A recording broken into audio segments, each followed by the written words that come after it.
Hello and welcome to our session of St Mary's Church of Ireland in Killarney Christian Meditation Prayer Group. It's lovely to be able to join with you again on what here is a beautiful, beautiful day, really hot and sunny. But in many parts of the world we're conscious of very adverse weather conditions, and so we temper our joy with a degree of sorrow for those people who are suffering because of adverse weather, extreme forms of weather.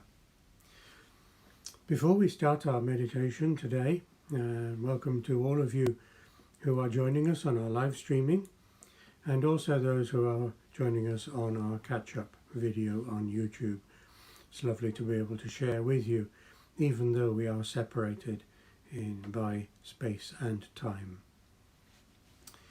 I've announced on our WhatsApp messaging forum that we intend to be back again with in-person meetings of our meditation group in St Mary's Church in Killarney in the church room on Friday the 30th.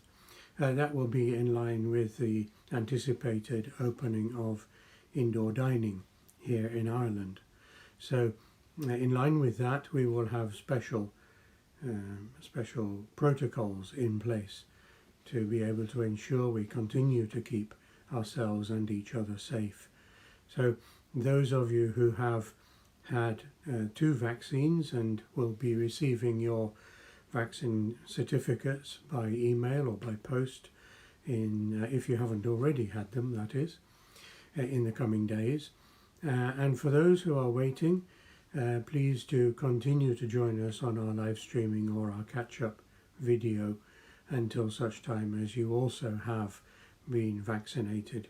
Those who have already suffered from the virus and have recovered will also be receiving certification. So when we get together, we will be using that as part of our safety mechanism. Also, because of the nature of the room in which we're meeting, we will have ample ventilation and some distancing of our seating arrangements. So I'm expecting only a few members of our group to be joining us initially, but as we continue through the summer and autumn, I anticipate more people joining us in person, and so we will be relaxing some of those measures as we go. But at all times we will continue to keep ourselves safe with the wearing of face coverings, because even though we are vaccinated, there is still an element of risk involved in being able to pass on. The vaccinations don't mean you won't catch the virus. They do mean you won't suffer so much from it, but it's still possible to catch it and pass it on. And so we need to be a little bit cautious as we continue through this summer, second summer of the pandemic. So that is something to look forward to on the 30th of July. As for this evening, this particular session, we will commence in a moment our meditation. We will close our eyes and relax the body, and then at the sound of the gong, bring in our sacred word, our mantra, Maranatha. And then at the end of the session, a double gong will sound, and we, keeping our eyes closed, will bring our bodies back from deep relaxation. And then the final gong will invite us to open our eyes gently, slowly, so as not to shock our nervous system with all the visual information that will pour in through our eyes. And then there will be a short time for some reflection. I will lead you in some thinking about aspects of our meditation practice. So, let us now sit comfortably with our straight back, feet squarely on the floor, close our eyes and relax our body.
I hope your meditation was a pleasant experience for you.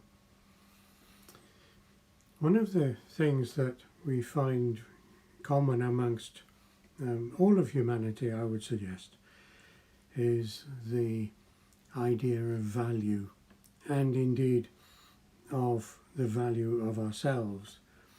What value do we attach to objects? What value do we attach to people?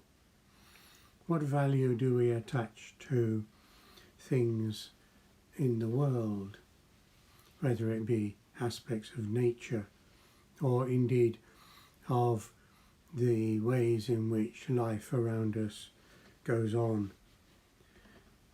This idea of value is quite a significant one in the human psyche, and it has some really deep aspects to it, and I want to reflect upon one of those this evening.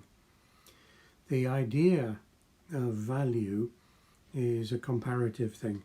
We can look at something and think that this is worth more than that, or that this has some particular aspect to it which is more important than this other.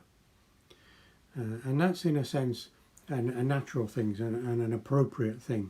You know, we need the idea of value in which to conduct our lives and to make judgments.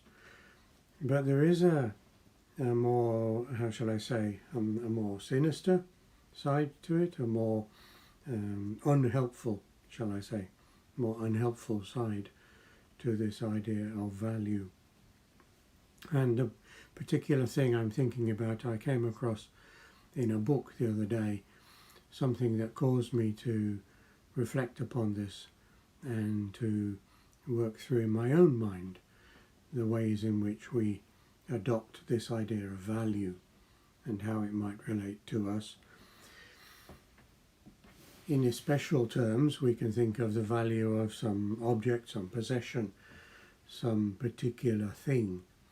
It's important to us, we like it, we pay special attention to it, and we give it honour, if you will. And then there is the value which we give to others, the value which we ascribe to best friends or to spouse or partner, the value we ascribe to work colleagues. There is also a sense in which the hierarchy of workplace conveys something of the sense of value as well. Slightly less helpful is the notion that those who are above us in the chain of authority in some particular way might have more value than we do, who are lower down the pecking order. That isn't such a helpful way of understanding this notion of value, but it is a part of our daily experience. So how do we apply it to ourselves? What do we say about this idea of value when it relates to us? The more common way in which this is managed within the human psyche is this notion of indispensability. In what way are we indispensable? That is to say, in what sense can life not go on without us in this particular role?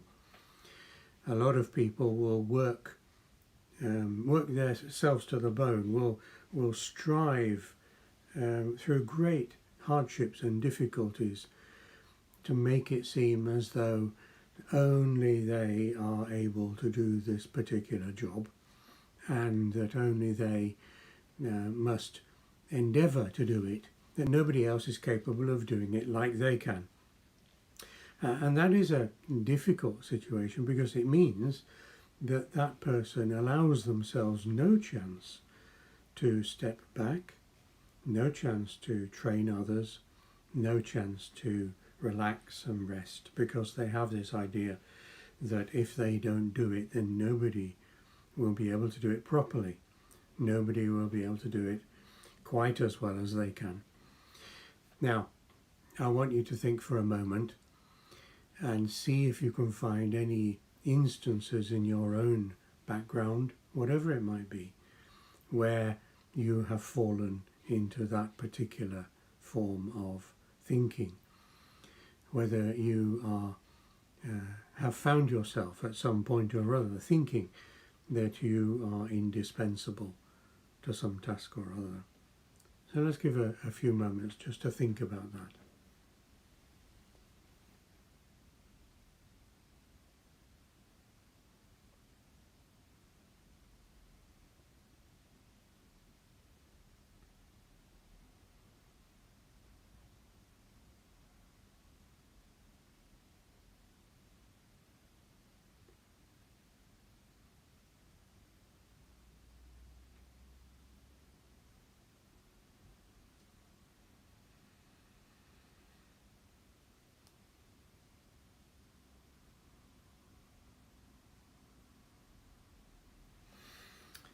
So it may be that some of you actually have not been able to remember any particular time when that was the case for you.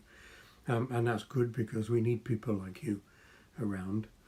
But many of us will have found some, maybe many, instances when we acknowledge that we thought in those terms. And not just because we chose to be like that, but because partly we found ourselves in that situation. We found ourselves, as it were, made into that form by the circumstances. Not that we chose to do it, but it happened that way. And then we fall into that trap of thinking in those terms. And that, in a sense, is a dangerous thing, because when we find ourselves in that situation, when we feel ourselves to be indispensable, then we effectively have trapped ourselves, and we are not able to find our way out. Think then of the person who hasn't fallen into that way of thinking. Think of the person who doesn't see themselves as indispensable and is actually able to step back from something and not actually to worry about how the job is done or what the results will be, but just is able to let it go. How is that going to affect their way of thinking about themselves, and what are they going to do that is different from those others who feel themselves to be indispensable? The problem we have with this is that psychologically we mix two things together when we shouldn't have done. The things we mix together psychologically when we are in this situation is we believe ourselves to have value according to the fact that we are indispensable. But these two things are not the same. We fall into error if we think of ourselves as having value merely to be attributed to the situation where we are the only ones that can do this particular job, this role, this function in life, and that nobody else is able to do it quite as we do, and therefore can't live up to that standard. To mix these two things together is really dangerous to our psyche, because we find that we are not able then to differentiate and separate ourselves out, who we are and what we do. And this is the crux of the matter, because this is a difference between being and doing. My favourite psalm, Psalm 46, verse 10, "Be still and know that I am God." Be still and know.